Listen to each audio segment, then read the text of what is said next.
Hello, I'm Keith with the Trombone Shop at Schmidt Music, back with another instrument review for you. And today I've got a really unique piece of the heritage of the trombone, especially American-made trombone, specifically a 1971 Olds opera large bore tenor with F attachment.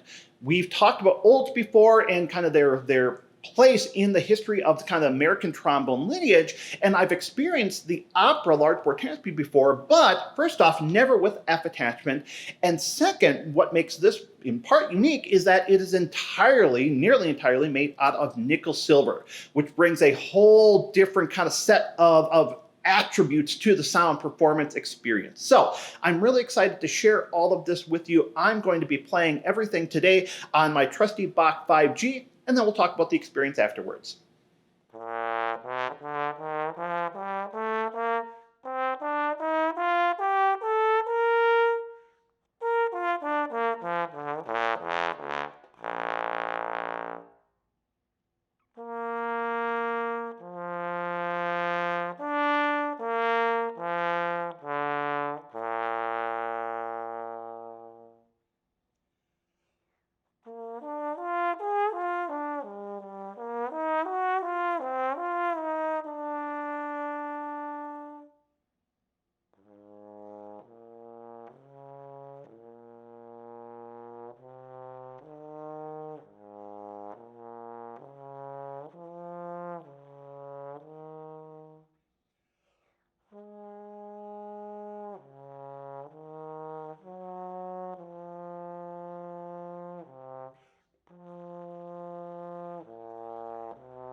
We've talked about the maker F.E. Olds and Olds trombones and other brass instruments a few different times on the channel here. So just as a quick recap, F.E. Olds was based in California, originally Los Angeles, and then they moved to Fullerton. Really, and they have a history in brass making going back to the 19-teens. For example, I have a 1921 Olds small bore tenor in the shop right now. And they've been a big part of the legacy of the American trombone, up through, arguably the latter half of the 20th century, up until they went out of business around 1979 or so. Their instruments from the ambassadors, which can be argued were the first instrument potentially designed with students in mind, again, arguably, but they certainly made a name with the ambassador line after World War II, up through all of their professional trombones, whether it's the recordings, the studios, the supers, or the operas, right? And so they've had a huge legacy, and they, coincidentally, they also fall into kind of an area of trombone history that I'm really fascinated with, which is all of these wonderful makers that we had based in California, whether it was Olds, whether it was Williams, whether it was, of course, we had Reynolds later on there. We had Benge on the trumpet side, some trombone work. Of course, we had the great Larry Minnick, who was out there. So much history, in California with this, including, of course, Zig Canstell, which we'll talk in a minute. So a lot of really great stuff happening with it. And one of the instruments I've always really loved have been the Olds operas, which were their large bore tenor, their professional, large ensemble focused, tenor trombones. And one of the things that, first off, when I've experienced these, they've been really only in straight large bore tenor design, which of course, as we know, from the 1950s through into the 1970s, our straight large bore tenors were a much bigger part of our community for a lot of reasons that we can talk about in another video. But I've never experienced the opera with a F attachment, right? And the other thing that I think is really unique, because I've played a few of these instruments, but I have never played one that was entirely made out of nickel silver, right? With the exception of the valve casing, which we'll talk about in a second. So I think like the whole combination is really, really interesting, and I think it deserves to be talked about. So a few basic specs about the old opera here. So as I said, we have pretty much everything is made out of nickel silver. So it has an 8.5-inch nickel silver bell, obviously nickel silver tuning slide here. As I mentioned, the only part that is brass is actually the valve casing itself here, and presumably the valve. I haven't taken apart. I'm assuming the valve inside is made out of brass as well. Obviously, nickel silver outer tubes. It is a little bit larger bore. So these can come in around like a 554 thousandth of an inch bore, which, if we're paying attention, kind of the quote-unquote modern large bore tenor usually comes in at 547, right? So it's a little bit bigger design, which I think has some really neat, unique attributes, which kind of brings some interesting things to the table here as well. Of course, the F attachment valve standard rotor with our very classic closed wrap design here. So what's the playing experience like with this? We've talked about materials in the past, right? And I've talked a little bit about my thoughts about nickel silver. What I tend to describe nickel silver as being is providing depth to the sound. It provides core to the sound. It gives us some projection, and it adds some stability to the sound. But because it is a denser material, it can take a little bit more work to get things to resonate, right? And so very typically, most often, we're using nickel silver in specific spots, whether it's in places where we're bracing the instrument together. All of our braces and our ferrules and all of that are typically nickel silver.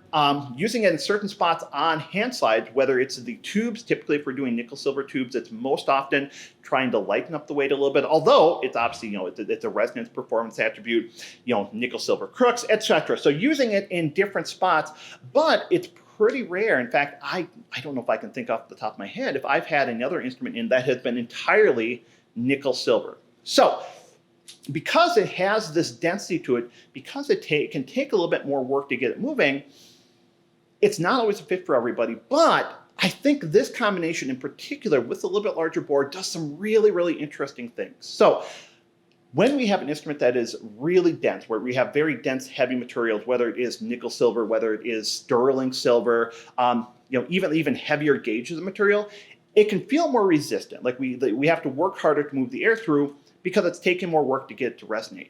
What I find with this is because of the little bit larger bore, it's still free. It feels very free blowing, right? I don't feel like I have to be changing my airflow at all, but what I'm getting out of it is, I think, an incredible density to the sound.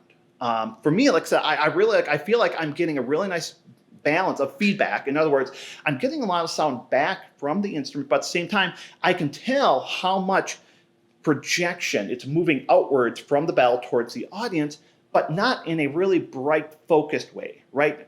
I think it's maintaining the size of the sound, but it's giving us a lot of ease to the projection. I feel like I don't have to work very hard at all, and I'm getting a lot of energy out of the instrument. And as I'm going through, especially at upper dynamics, the nickel silver is, for me, providing stability. So I can really lean in to some of these high decibels, and it's maintaining a lot of the timbre. We're not getting overly bright and edgy and sharp and brilliant and like super hyper-focused and small with the sound. It's maintaining this certain warmth and depth and density to the sound. And again, one of the things I think that's really impressive with it is that even at softer dynamics, and a lot of times with nickel silver, again, with these heavy materials, at softer dynamics, sometimes I find the response can struggle a little bit just because, we're putting a different energy through the instrument at softer dynamics.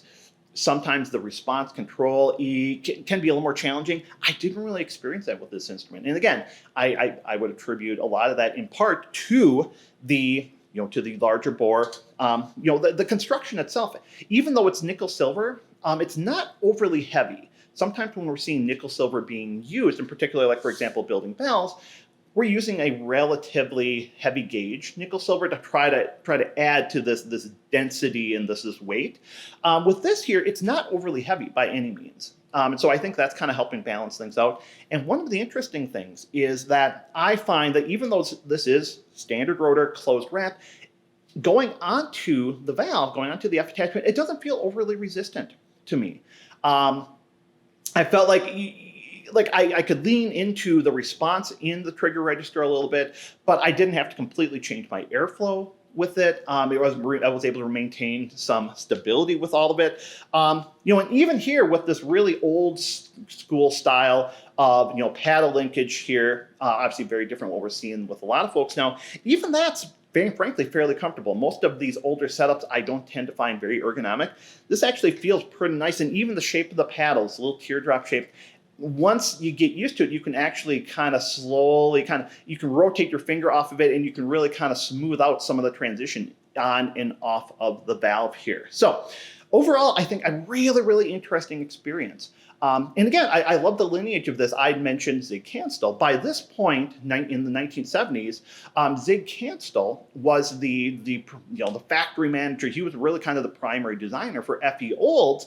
And of course, a lot of what he was doing with Olds at that time and what he developed, all of his expertise, he of course carried on into Canstall Musical Instruments, which he started after the demise of FE Olds in the 1980s. And so I think that this instrument to me, it's a really great kind of bridging instrument into kind of continuation of a lot of this really great California American lineage. And like I said, I really enjoy how this instrument plays, and I'm really glad I had the opportunity to share it with you. So if you have any thoughts about the Olds Opera, maybe you've had a chance to play this instrument in different configurations with this here. Maybe you have thoughts about people like the great Robert Marsteller, who had a hand in designing this instrument, and obviously the impact he had in the trombone world. Any thoughts at all, feel free to leave them in the comments. If you haven't already done so, consider subscribing to our channel, hitting the like button on this video, hitting the notification button so you can see when we have more videos coming out, and you can find the Trombone Shop on Facebook, Instagram, and TikTok. As always, thanks for watching.